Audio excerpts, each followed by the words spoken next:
Kita lanjutkan dari video yang sebelumnya.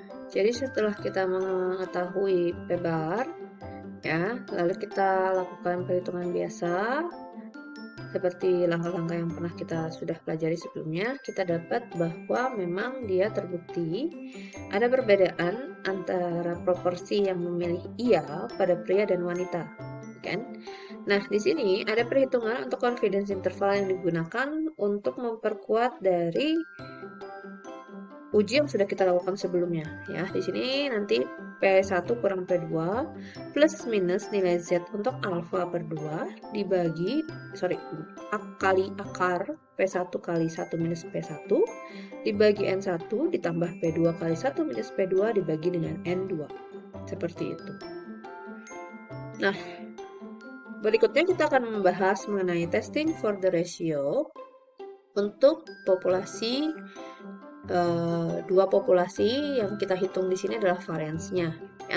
Jadi hipotesis yang kita gunakan di sini hanya bisa dua jenis, ya, dimana hanya tutel, ya, bukan tutel sih, sorry.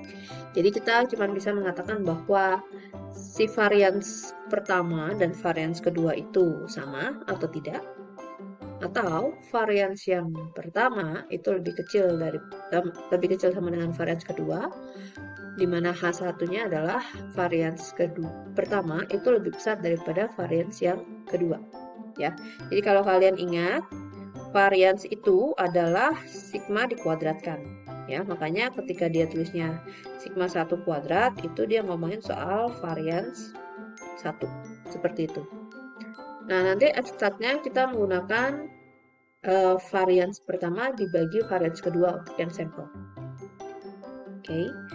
Lalu di sini, ya, kita sama-sama menggunakan ada yang namanya degree of freedom, ya. Untuk distribusi F, degree of freedom-nya itu ada dua jenis, ya. Jadi ada dua degree of freedom yang dibutuhkan. Kita stat sebagai pembilang dan penyebut, ya. Nah, variance sampel yang lebih besar kita akan selalu sebut sebagai pembilang, dan yang lebih kecil kita sebut sebagai penyebut. Jadi di sini untuk penentuan sampel pertama dan sampel kedua itu tergantung dari besaran si varians yang dimiliki. Oke, bukan siapa yang duluan di start. Nah, nanti di F table, ya, nanti ada derajat pembilang di bagian kolom dan penyebut di bagian baris. Oke. Untuk F statnya, kita degree of freedom-nya menggunakan, untuk yang degree of freedom pertama kita menghitungnya dengan N1 kurang 1. Untuk yang degree of freedom kedua adalah N2 kurang 1. Ini kalian bisa lihat tabel distribusi F kalian di halaman 777 sampai 780. Jadi untuk distribusi F ini, si tabelnya akan dibagi berdasarkan dengan nilai alfanya. Ya, kalau kalian lihat nanti yang pertama alfanya ini, yang kedua alfanya yang berapa. Jadi tiap halaman beda-beda alfanya. Jadi hati-hati. Nah, yang kita akan lihat otomatis pertama cumulative probabilities atau pertel yang kamu mau, ya, yang kita mau alfanya berapa, ya. Bentuk distribusi F itu seperti ini ya, by the way. Ya. Jadi makanya tidak mungkin ada area yang sebelah kiri yang dikatakan sebagai alfa, pasti yang di kanan, karena dia startnya dari 0. Kalau nilai Z atau nilai T itu kan ada yang negatif ya. Kalau nilai F itu hanya 0 sampai positif tak hingga, seperti itu. Nah, ini yang disebut sebagai ini ya. Derajat pembilang itu di kolom. Derajat pembilang itu kolom. Ini kolom. Oh, sorry. Di sini numerator. Derajat pembilang atau degree of freedom 1 itu adalah numerator namanya. Kalau yang penyebut kita sebut denominator atau DF2, degree of freedom yang kedua. Di sini nanti kalian pilih degree of freedom satunya berapa, degree of freedom 2 berapa, cari nilai pertemuannya, dapat nilai critical value untuk F-nya. Ya, ini contoh untuk area penolakan. Di sini agak berbeda ya. Kalau biasanya kita mengatakan tidak sama dengan itu harusnya tutel. Kalau di sini kita tetap menjadi gambarnya one tel. Tetapi nilai alfanya itu menjadi alfa per 2. Nah, ini alasan kenapa kita hanya ada upper tail ya. Jadi hanya ada sigma 1 lebih besar daripada sigma 2 karena area penolakan ada di kanan, tidak pernah ada di kiri. Ya, jadi jangan sampai salah, hanya ada dua jenis. Oke. Nah, kita menggunakan contoh yang sama ya dengan yang pernah kita bahas tadi sebelumnya. Di part yang sebelumnya kita sudah membahas mengenai analisis keuangan perusahaan pialang ini. Ya, sekarang kita mau tahu apakah ada perbedaan dalam variance antara ya kita nggak bisa sebut pertama kedua ya, NISA dan NASD AKI. Ya, dengan tingkat signifikansinya 0,05. Di sini hipotesis pertama otomatis karena kita pengen tahu ada perbedaan nggak ya. Jadi memang kunci utama dari kalimat kalau dia ngomong udah ada perbedaan nggak ya, itu berarti udah ngomongin H1-nya adalah tidak sama dengan, H0-nya otomatis sama dengan. Oke. Nah, kemudian critical value-nya kita cek untuk F-nya. Kita punya alfanya 0,05 ya. Nah, di sini kita bisa lihat variance-nya ya. Variance itu sebenarnya variance itu kan adalah standar deviasi dikuadratkan. Jadi secara tidak langsung kita bisa lihat aja dari standar deviasinya. Ya, kalau standar deviasi yang lebih besar ya udah pasti variasinya akan lebih besar. Jadi tidak standar deviasi di sini ternyata NISA itu standar deviasinya lebih besar dari NASD AKI.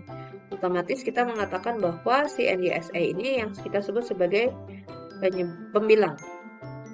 Oke, ini berarti data pertama kita. Ini data kedua. Sampel 1, sampel 2. Nah, berarti degree of freedom 1 akan menjadi N1 kurang 1, 21 kurang 1 jadi 20. Denominatornya menjadi N2 yaitu NASD AKI-nya ini adalah 25 kurang 1 jadi 24. Ya. Jadi ingat degree of freedom pertama itu numerator, degree of freedom kedua adalah denominator. Nah, nanti kita tinggal cari aja di tabel F-nya ya. Dapat nilai F-nya. Ingat ini karena tidak sama dengan berarti carinya alfa per 2 ya. Jadi kita dapat untuk yang alfanya F-nya untuk yang 0,025. Oke. Dapat DF1-nya 20, DF2 24, yaitu F-nya 2,33. Ini critical value-nya. Nah, tinggal seperti biasa ya, kita gambar. Kita gambar, terus kita cari F-stat-nya, dapat nilainya ternyata di area sini. Berarti kita simpulkan tidak akan menolak ya, kita tidak menolak si H0. Jadi tidak ada cukup bukti tentang perbedaan variance ya, berarti tidak sama dengan, atau kita bisa mengatakan bahwa ada bukti bahwa tidak ada perbedaan dari variance-nya ya. Jadi ini tinggal pengaturan bahasanya aja yang kalian gunakan seperti apa. Nah, kemudian berikutnya kita membahas mengenai Excel guide-nya. Di sini untuk yang comparing the means of two independent population, kita bisa menggunakan PH stat. Ya, ada di buku kalian. Saya lupa stat page-nya berapa, nanti kalian cari aja ya di bab ini. Jadi nanti tinggal pilih PH stat, to sample test untuk yang unsummarized data. Ya, kalau kalian belum mengecek menghitung-hitung datanya ya, kita pakai yang whole variance test. Jadi di sini akan muncul seperti ini. Tinggal tulis H0-nya ya, hipotesis difference-nya. Biasanya karena kita ngomong D itu biasanya sih kita ngomongnya hipotesis difference-nya pasti 0. Ya, tidak ada biasanya. Oke. Lalu level of significance-nya alpha, berarti ini. Nah, data satunya, sampel satunya, kita tinggal arrange areanya di mana, ya, di sel kita. Lalu populasi keduanya juga sama. Ya, kalau misalnya nanti di baris pertama itu adalah judul label, ya kita centangnya first cells in both range contain label. Oke. Nah, tinggal kita pilih mau yang mana, to tell, upper, atau lower. Ya, tinggal klik title-nya. Langsung oke. Nah, kalau yang pakai toolpack caranya ini. Oke. Data analisis. Nanti nanti ada dialog box, pilih yang t-test, yang to sample assuming equal variance. Ya, langsung klik OK, munculnya ini. Ya, sama dengan yang tadi, yang phstat, sama-sama di range areanya. Kalau ada label ya klik labelnya, hipotesis mean difference-nya berapa, alpha juga sama.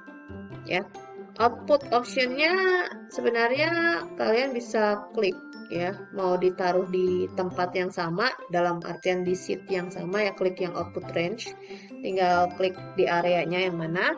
Kalau kalian mau di sheet yang baru ya klik new worksheet play ya. Kalau kalian mau di Excel yang baru new workbook, oke, tinggal klik OK. Lalu ini cara menghitung yang confidence interval estimate untuk difference between two means. Ya, kita pakai phstat kalau yang di sini. Sebenarnya caranya sama dengan yang tadi kan. Ini kalau kalian lihat sama persis dengan yang tadi. Hanya tinggal perbedaannya kalian centang yang confidence interval estimate ini. Itu aja cukup. Nanti tinggal pilih mau berapa persen confidence intervalnya.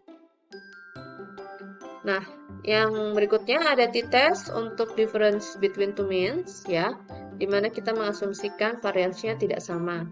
Kita bisa menggunakan ini yang phstat ya, phstat to sample test untuk unsummarize data dan separated variance t-test. Ya, pastikan tulisannya separated variance t-test. Sebenarnya untuk data-datanya hampir sama dengan yang tadi. Ya, tinggal kalian tulis, pilih, lalu OK. Nah, untuk yang toolpath juga sama, tapi pastikan atasannya adalah to sample assuming unequal variance. Ya, ini jadi berbeda ya. Ini kan equal, ini unequal. Nah, berikutnya ada Excel guide untuk comparing the means of two related populations. Di sini untuk yang per t-test yang phstat, klik phstat, to sample test ya, dan per t-test. Nanti muncul ini. Tulis aja di ini hipotesis mean difference-nya, biasanya sih 0. Level of significance itu alfanya. Lalu range areanya untuk yang populasi 1 dan populasi 2. Data 1, data 2 maksudnya, sampel 1, sampel 2. Lalu kalau ada label ya centang labelnya, kalau nggak jangan dicentang. Terus pilih mau to tell, upper atau lower.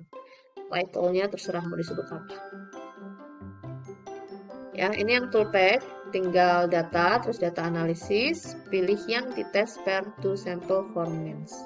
Dia akan muncul seperti ini. Cara pengisian sama. Lalu untuk comparing the proportion of two independent population, kita menggunakan z-test ya untuk difference between two proportion. Untuk yang phstat-nya kita to sample test, pilih yang z-test for difference in two proportion. Ya, nanti munculnya seperti ini. Untuk hipotesis difference-nya biasa 0, level of significance-nya alpha. Nah, ini untuk yang sampel pertama, kalian harus pilih, karena ini proportion, berarti ada X dan N-nya ya.